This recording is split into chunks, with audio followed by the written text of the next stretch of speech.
Hello दोस्तों, नमस्ते, प्रणाम। मैं गुड़िया चौधरी अपने यूट्यूब चैनल पर सभी दर्शकों का स्वागत करती हूं। जितने भी दर्शक हमें देख रहे हैं, आप लोग से हाथ जोड़ के निवेदन है कि आप लोग गीतों को फुल वॉच करिए और हमारा फुल सपोर्ट कीजिए। आज मैं आप लोग को बहुत मज़ेदार चुटकुला नाच गीत सुनाने चल रही हूँ, जिसमें हमारे सास और बहू का नोक झोंक है। हमारी सास रानी गुस्सा पड़ गई हैं और मैं उन्हें कितना कोशिश कर रही हूँ मनाने के लिए, लेकिन वो मान नहीं रही हैं। तो आप लोग गीतों को फुल आवाज करके सुनेंगे, तभी पता चलेगा कि सास रानी मानी कि नहीं मानी। आप लोग से हाथ जोड़ के निवेदन है कि आप लोग फुल आवाज करना, और धन्यवाद।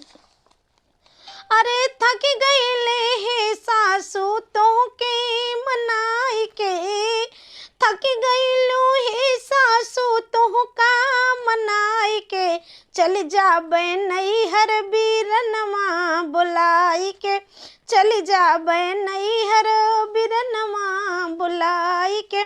हे सासू थक गईलो तू का मनाई के, हे सासू थक गईलो तू के मनाई के, चल जाबे नैहर बीरनमा बुलाई के, चली जाबे नैहर बीरनमा बुलाई के। ससुर जी के चहिया जी अठो जी के कॉफी, ससुर जी के चहिया जी अठो जी के कॉफी, थकी जाबू हे सासू नाश्ता बनाई के, थकी जाबू हे सासू नाश्ता बनाई के, चली जाबई नैहर बीरनमा बुलाई के, चली जाबे नैहर बीरनमा बुलाई के। थकी गईलो सासू तुहुए का मनाई के, अरे थकी गईलो सासू जी तुहु के मनाई के, चली जाबे नैहर बीरनमा बुलाई के, चली जाबे नैहर बीरनमा बुलाई के।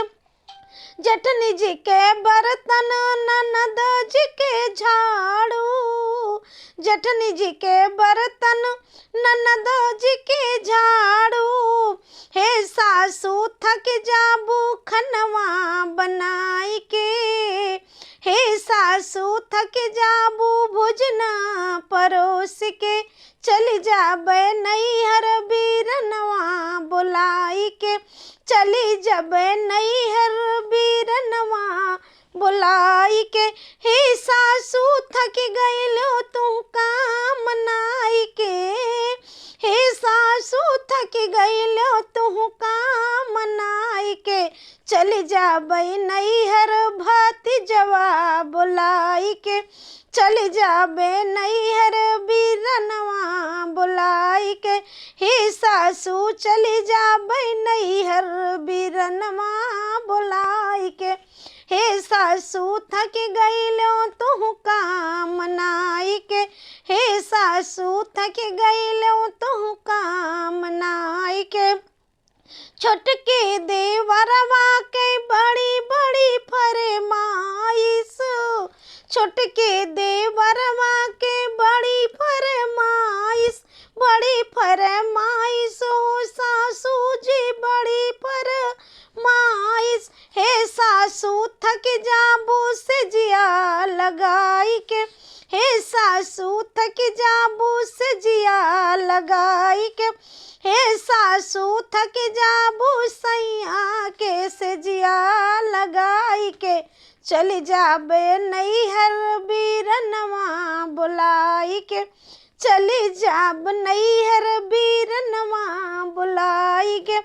थकी जाइलो सासू रानी तुहु का मनाई के, अरे थकी गईलो सासू रानी तुहु का मनाई के, चली जाब नैहर बीरनवा बुलाई के, चली जाबे नैहर बीरनवा बुलाई के। थकी गईलो सासू रानी तुहे समझाई के, थकी गई सासू जी तुहु का समझाई के, चली जाबे नैहर बीरनवा बुलाई के, चली जाबे नैहर बीरनवा बुलाई के। अरे थक गईलो सासू जी तुम का मन